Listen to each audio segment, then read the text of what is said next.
में हमने मैथ के इस टॉपिक को बहुपद को पढ़ना था। इसमें हम लोग पढ़े क्या, तो मैथ में मैंने हम लोग पढ़े, इसके भूमिका में ही हम लोग चल रहे हैं। यह हमारा पार्ट 2 है। पीछे वाले वीडियो में हमने कुछ पढ़ा, इसमें पढ़े हम लोग क्या, फर्स्ट पढ़े कि बहुपद क्या है, इसकी परिभाषा,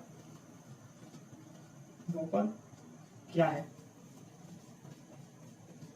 दूसरा हम लोग पढ़े कि बहुपद के प्रकार कैसे होते हैं, बहुपद के प्रकार। अब प्रकार में हम लोग जाने थे कि जो बहुपद दो प्रकार से बढ़ते हैं।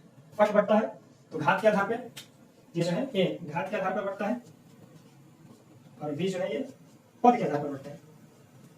घात के आधार पे जाने तो ये जो इसके आधार पे जो है हमारा बन गया फर्स्ट रैखिक बहुपद, रैखिक बहुपद। सेकंड हो जाएगा द्विघात बहुपद।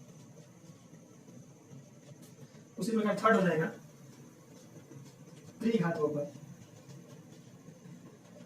उसी प्रकार आगे चले चतुर्घात बहुपद। ऐसे करके इसके बहुत सारे टॉपिक बनते चले जाएंगे, बहुत सारे इसके नाम बनते चले जाते हैं, वो भी घात के आधार पर। उसी प्रकार हम पद के आधार पर चले तो पद के आधार पर इसके नाम बन जाते हैं। फर्स्ट बोलते हैं एक पदी बहुपद, एक पदी बहुपद। सेकंड हो जाएगा हमारा द्विपदी बहुपद। उसी प्रकार थर्ड हो जाएगा त्रिपदी बहुपद। फोर्थ हो जाएगा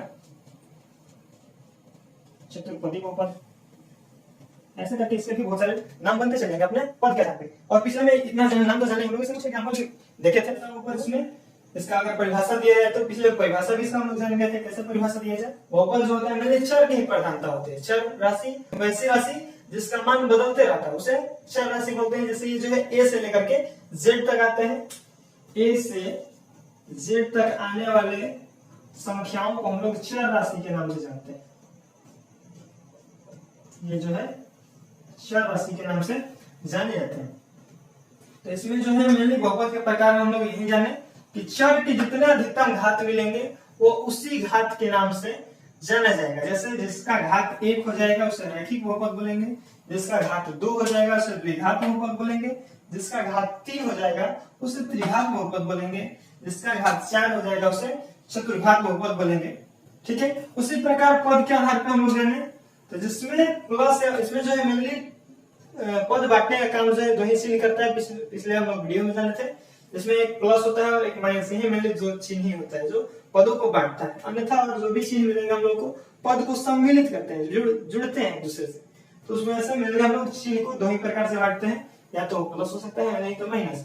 और फिर इसमें हम लोग एक ट्रिक हम आप लोगों को बताए थे कि इन्हीं दो पदों के बीच, इसमें जो है किन्हीं दो पदों के बीच जितने उस मैथ के कहा जाए तो वाक्य में पूरे बहुपद में जितने प्लस या माइनस बीच में दिखेंगे उससे एक ज्यादा बढ़ा करके हम लोग को बहुपद में पदों की संख्या बता देनी है।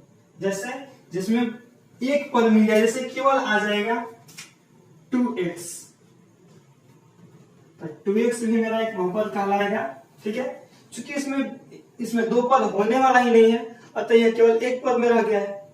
कि दो पदों के बीच हम लोग जाने थे कि प्लस या माइनस हो, तो उसके आधार पर हम लोग बता सकते हैं कि अंक को एक अंक बढ़ा करके उतने संख्या में वो पद हो जाएंगे, जबकि इसमें दो पद है ही नहीं, जो है दोनों एक ही पद में है। ठीक है। अब तो ये एक पदी बहुपद का उदाहरण हो जाएगा। ठीक है। उसी प्रकार द्विपदी बहुपद जैसे आ जाएगा 3x - 2। देखिए यहाँ पे जो है माइनस के एक इधर हो गया, माइनस के एक इधर हो गया, 2 हो गया, अतः ये जो है द्विपद बहुपद हो जाएगा, द्विपदी बहुपद। उसी प्रकार त्रिपदी, चतुर्पदी, ऐसे करके हम लोग बहुत सारे एग्जांपल भी पिछले में हम लोग जाने थे। और इसके परिभाषा भी उसी प्रकार थे कि वैसा बहुपद जिसमें पदों की अधिकतम संख्या 1 हो उसे एक पदी बहुपद, वैसा बहुपद जिसमें पदों की अधिकतम संख्या 2 हो उसे द्विपदी बहुपद कहेंगे, वैसा बहुपद जिसमें पदों की अधिकतम संख्या 3 हो उसे त्रिपदी बहुपद कहेंगे, जिसमें बहुपद जिस बहुपद में अधिकतम पदों की संख्या 4 हो उसे चतुर्पदी बहुपद कहेंगे। ऐसे करके इसका नाम बढ़ते चले जाएंगे। और देखिए ये जो है मेनली टर्म जो है पद के आधार वाला जो है, ये जो है 9th क्लास का मेनली टर्म है। ठीक है। ये जो आपको 9th क्लास में देखने को मिलेंगे। ठीक है। जबकि 10th क्लास में डायरेक्ट घात के आधार से ही स्टार्ट किया गया। ठीक है, तो ये 9th क्लास के लिए इम्पोर्टेंट होगा कि पद के आधार पर कैसे बहुपद को पहचानने कितना। कभी कभी 9th क्लास में क्वेश्चन आता है कि एक ऐसा बहुपद का निर्माण करें। ठीक है, ये जो मोस्ट इंपोर्टेंट एक टॉपिक है, थोड़ा इस पर ध्यान दीजिएगा। जैसे आ गया कि एक ऐसा बहुपद का निर्माण करें जिसमें पद की संख्या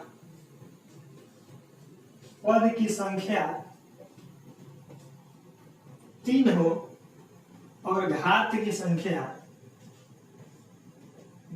संख्या 12 हो।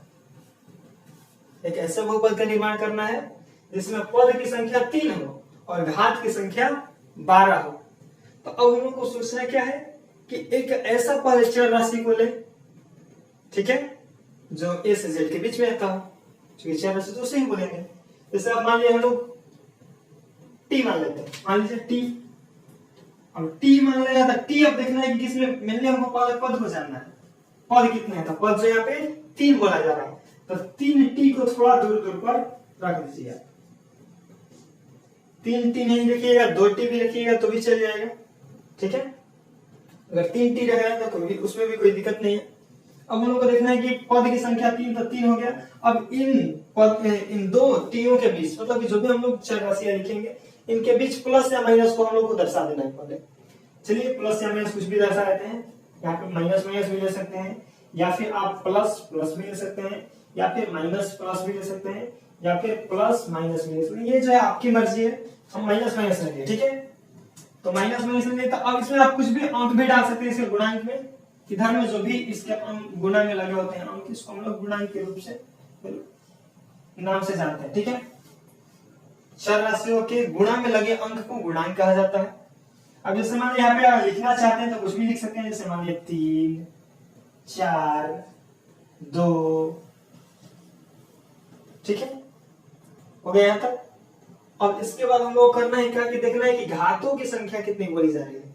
पद तो 3 हो गए हमारे, अब घातों को देखना है। तो घात जो है अधिकतम कितनी बोली जा रहा है, 12। मतलब कि टी तो है, लेकिन टी में अब हर किसी न किसी टी का एक अपना घात होगा। ठीक है, इसमें सेम घात का किसी का नहीं रखना है। जैसे अगर इसमें घात 1 डाल देते हैं, इसमें भी 1, इसमें भी 1, ये जो है आपका 3 पद नहीं कहलाएगा। क्यों? क्योंकि हम लोग बीजीय व्यंजक में 7 8 में पढ़ा था कि अगर इसके चर राशियों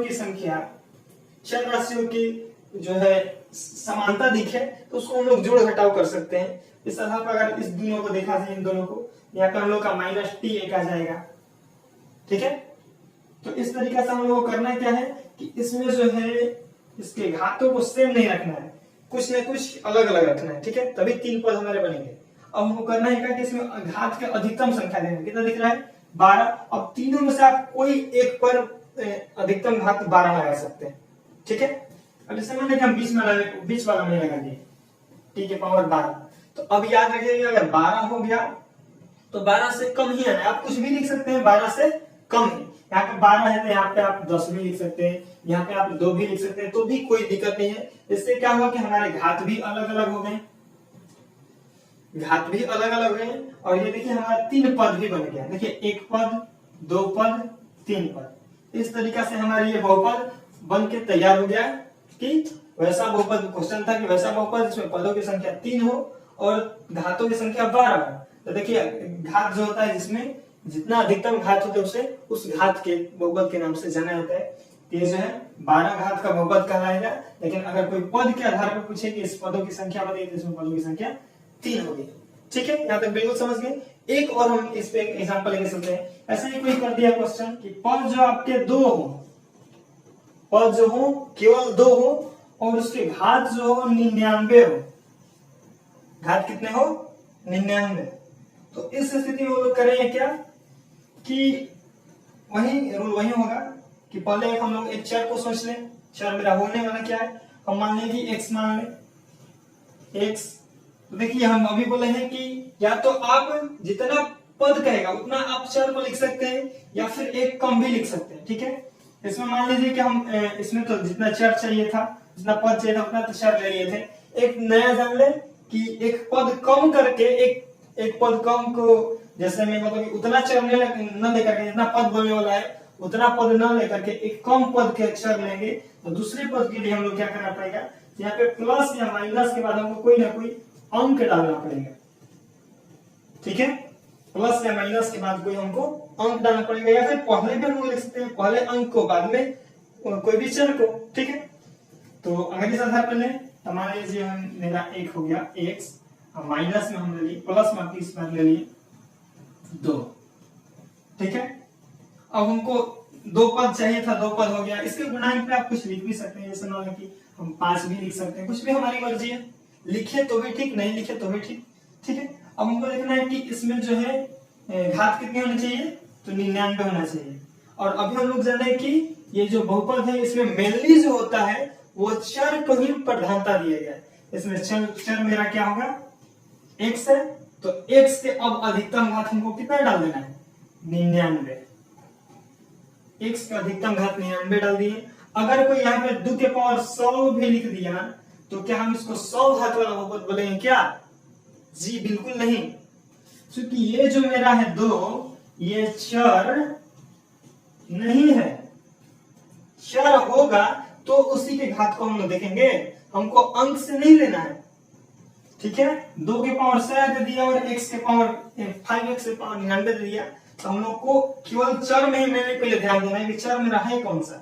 चर इसमें केवल x है, ना कि 2 है और नहीं 5 है। ठीक है, 2 का कितना भी घात हो उससे हमको नहीं मतलब है, हमको चर को देखना है, तो चर में x का पावर 5 99 दिख रहा है।